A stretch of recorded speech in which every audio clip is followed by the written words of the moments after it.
Voilà un petit exercice sur la fonction logarithme. Donc il s'agit de, finalement plutôt c'est de trouver donc la limite de cette suite. Donc vous avez la fonction f1 10n est égale à lnx sur x carré moins 1 sur 2n. Donc c'est une famille de courbes, on cherche les limites, donc, et puis vous avez ici les variations, et puis donc la solution de l'équation f1 de n égale à 0, donc la suite implicite. Voilà, donc il s'agit donc d'établir ces deux inégalités connues sur telle égalité connue sur le logarithme, là, et puis déduire la limite de la suite un. Voilà.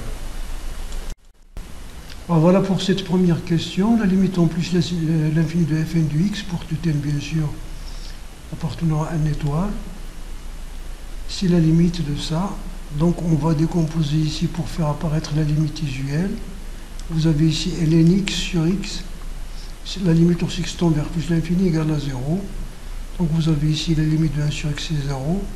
La limite au sextant vers plus l'infini de lnx sur x c'est 0. Donc la limite c'est moins 1 sur 2n. En 0 plus, on va laisser tel quel.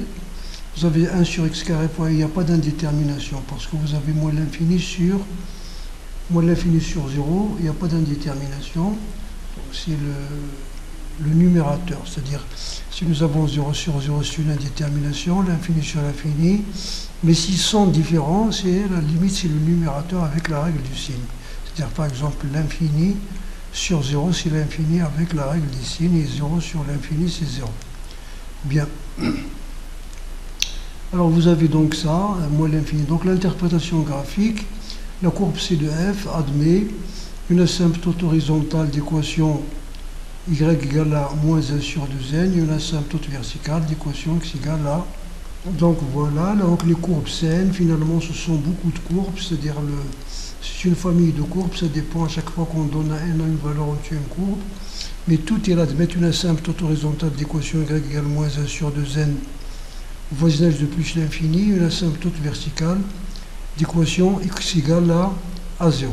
Si vous considérez par exemple la fonction f du x est égal à lnx sur x carré, alors toutes les autres courbes, quel que soit n, donc n appartenant à n étoile, si vous considérez la translation du vecteur 1 sur 2n j. Toutes les courbes, donc Cn, se déduisent de f. Donc vous avez C, la courbe C1 10n est égale à T, si vous mettez cette translation là, vous l'appelez grand T, donc T de CF. C'est-à-dire ils se déduisent de cette courbe-là par une translation. C'est une translation du vecteur J, ça veut dire vous déplacez la courbe, par exemple pour égal à 1,5, vous la déplacez de moins 1,5, c'est-à-dire la moitié de l'unité vers le bas. Et toujours les courbes vont se déplacer vers le bas, d'accord? Mais elles vont toutes rester donc dans le... Voilà, ils ne se coupent pas.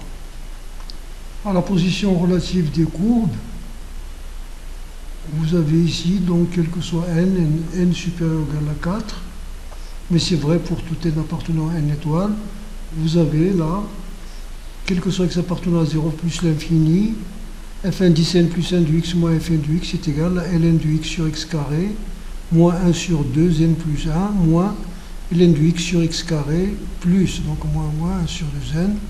Donc les ln se simplifient, il vous reste 1 demi-facteur de 1 sur n moins 1 sur n plus 1. Et ça c'est n plus 1 moins 1, c'est-à-dire 1 sur n facteur b supérieur strictement moins 0. Donc pour tout n appartenant à n étoile et n supérieur ou égal à 4, vous avez Cn est au-dessus de Cn indice n plus 1 est au-dessus de Cn. Et bien sûr ça cadre avec la remarque que nous avons faite ici parce que vous avez les courbes se translatent. Et se translatent, si n plus 1 est supérieur à n, ça veut dire 1 sur 2n plus 1 est inférieur à 1 sur 2n. Ça veut dire que la courbe Cn plus 1 s'approche de la courbe C de f. Plus n est grand, plus il monte vers le haut. D'accord? Plus il monte vers le haut jusqu'à arriver à n. Lorsqu'elle tend vers l'infini, nous avons la courbe CF. D'accord? Donc, c'est ça. Le vecteur de la translation, c'est moins 1 sur 2n, parce que vous avez ici un moins, ce n'est pas un plus. Vous l'avez bien sûr remarqué. C'est moins 1 sur 2, c'est-à-dire vous descendez de 1 sur 2n de l'unité. Étudier les variations de la fonction f1,10n et donner son tableau de variation.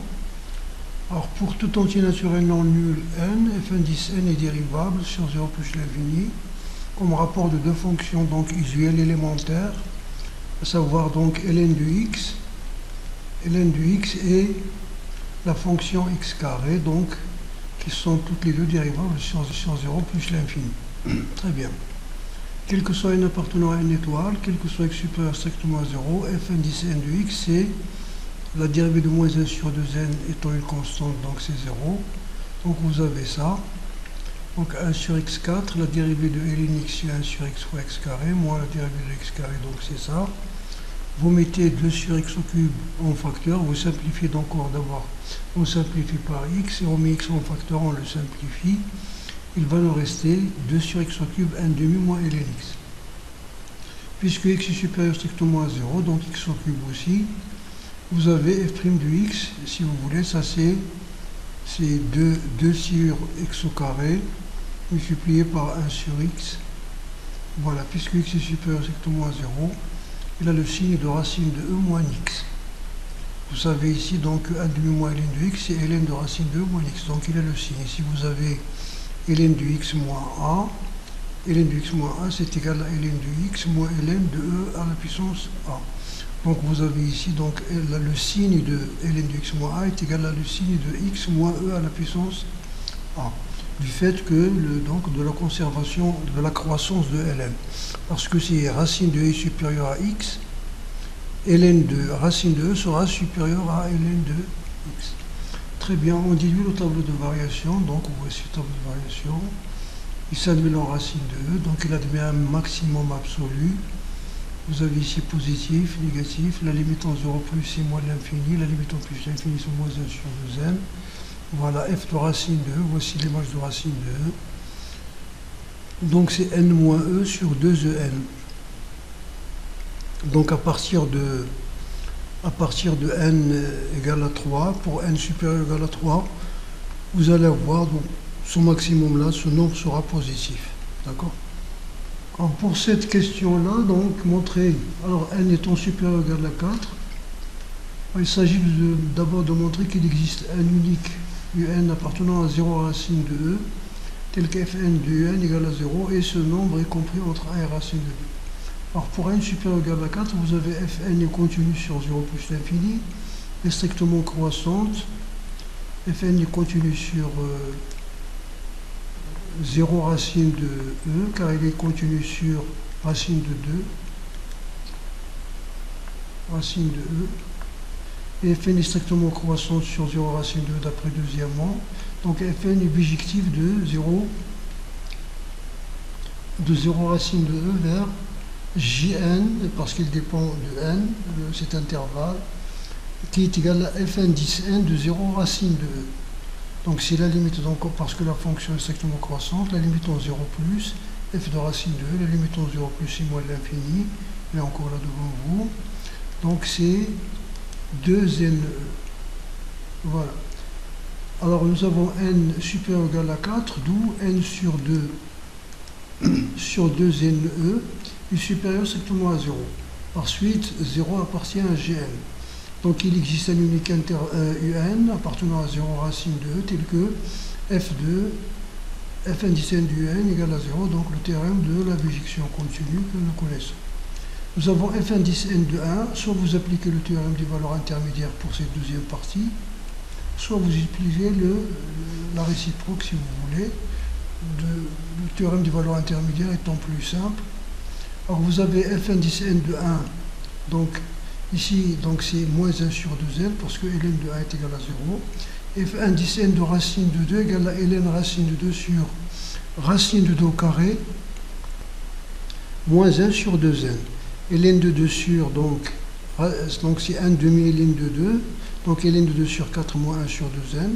Si vous faites le dénominateur commun, donc le dénominateur commun qui est 4n, donc ici vous multipliez par n, ici par 2, on a ce nombre n ln de 2, on a donc n ln de 2, bon, mais c'est pas la peine, n ln de 2 moins 2 est supérieur ou égal à donc 4, parce que n est supérieur à 4. 4 ln de 2 moins 2. Si vous mettez 2 en facteur ici, donc 2 ln de 2 c'est 4. Donc c'est 2 facteurs de ln de 4 moins 1 est supérieur strictement à 0, car 4 est supérieur à E. Et puisque donc 4 est supérieur à E, ln de 4 est supérieur à 1, donc supérieur strictement à 0. Donc vous avez f indice n de 1 est inférieur strictement à 0, et 0 est inférieur strictement à fn de racine de 2. Or 0 c'est fn de un. Donc comme f indice n si vous voulez, f moins n de n étant strictement croissante, si vous introduisez f, vous allez avoir ça. Ou bien tout simplement parce que fn elle-même, par contraposé, nous avons dit dans une vidéo, on déduit ça. Ou bien vous faites le théorème des valeurs intermédiaires, vous dites que donc f est continue strictement croissante, f de 1 fois f est négatif, donc il appartient à cet intervalle. Donc dans cette question, il s'agit de montrer que la suite un, n supérieur ou égal à 4, est strictement monotone et de dire qu'elle est convergente. D'après le grand 1, 1b, nous avons quel que soit x appartenant à 0 plus l'infini, nous avons vu que f indice n plus 1 de x est supérieur ici dans cette question à f indice n de x. Et comme un est un nombre strictement positif, alors f indice n plus 1 de un est supérieur à f indice n de un. Or f indice n de n égale à 0. Donc, d'où vous avez f indice n plus 1 de n est supérieur ou égal à 0. Et ce 0, c'est f indice n plus 1 de n plus 1. Donc f indice n, donc f indice n étant strictement croissante, donc par contraposé, donc vous avez n est supérieur à n plus 1. Ou bien, comme nous avons fait dans la question précédente, vous pouvez considérer f indice f moins 1 de n. La suite n supérieur ou égal à 4 est strictement décroissante. Comme il est minoré par 1 par exemple, parce que s'il est minoré par 1, il est minoré par 0, il est minoré par tout ce que vous voulez, c'est-à-dire le... Voilà, alors il est convergente. Voilà pour cette question 2a, nous avons donc, il s'agit de montrer cette inégalité simple. Voilà. Donc voilà, sans utiliser une double inégalité, vous avez directement moins t carré est inférieur à 0 est inférieur à t. Parce que voilà, t est un nombre inférieur, ici vous avez inférieur ou égal, inférieur ou égal à t. Ici aussi égal parce que t peut être égal à 0. Donc vous récupérez ici l'égalité. Vous ajoutez 1 aux 3 membres de l'égalité. Vous divisez les 3 membres par 1 plus t qui est un nombre strictement positif, il est supérieur ou égal à 1. Vous faites la simplification et vous avez ça. Donc d'où le résultat.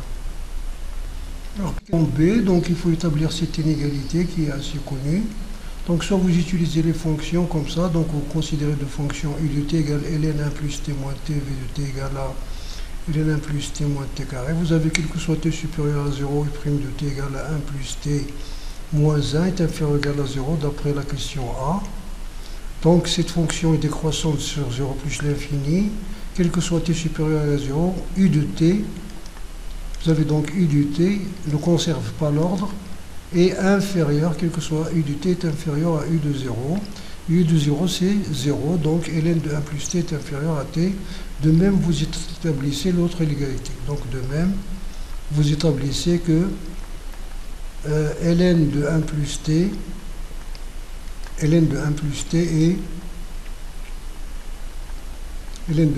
est supérieur à t carré sur 2, donc l'autre inégalité t moins t carré sur 2. Vous établissez de la même façon.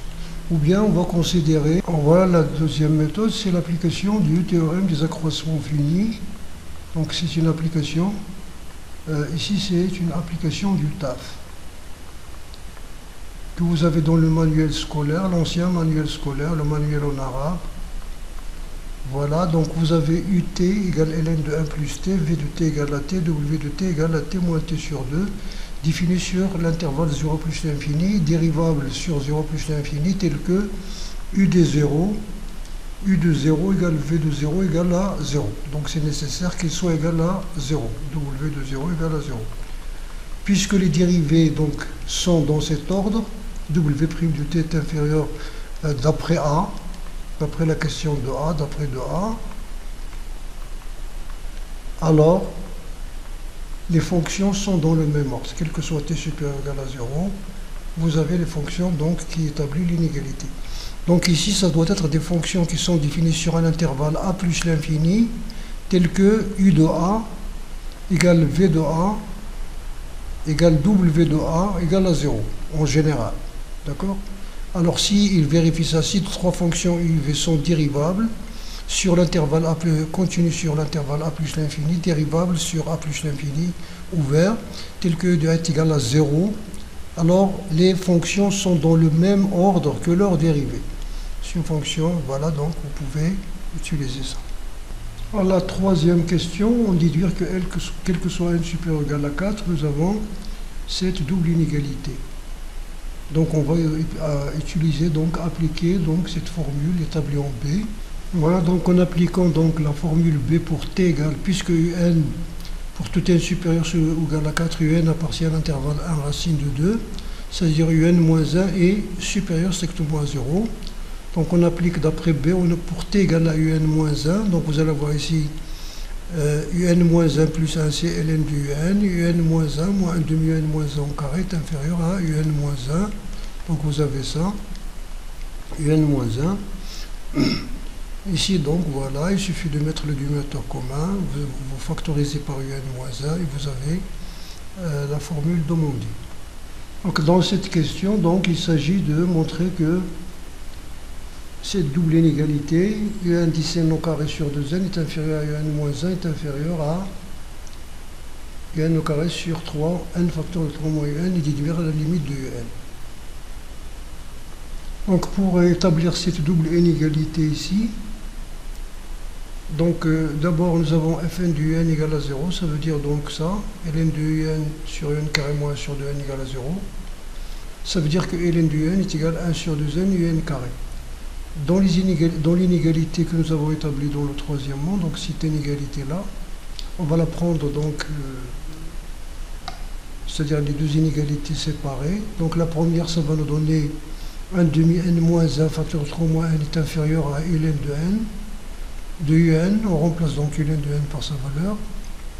On simplifie par 2 et on divise par n facteur de 3 moins n. Donc voilà.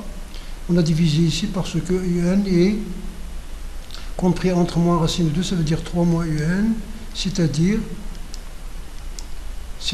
3 moins un est supérieur strictement à 0. Donc cette division, d'abord, elle est possible et elle ne change pas le sens. D'autre part, vous avez la deuxième inégalité, ln de un est inférieur à un plus 1, c'est là, la deuxième inégalité, l'inégalité à droite. Il suffit tout simplement de remplacer ln de un par sa valeur et vous avez directement le résultat. Donc celle-là et celle-là, les deux, donc ça va vous donner la double inégalité. Très bien. Alors vous avez ici dans déduire la limite, donc vous avez la suite, tous les termes de la suite un sont compris entre 1 et racine de 2 pour n supérieur ou égal à 4. Voilà.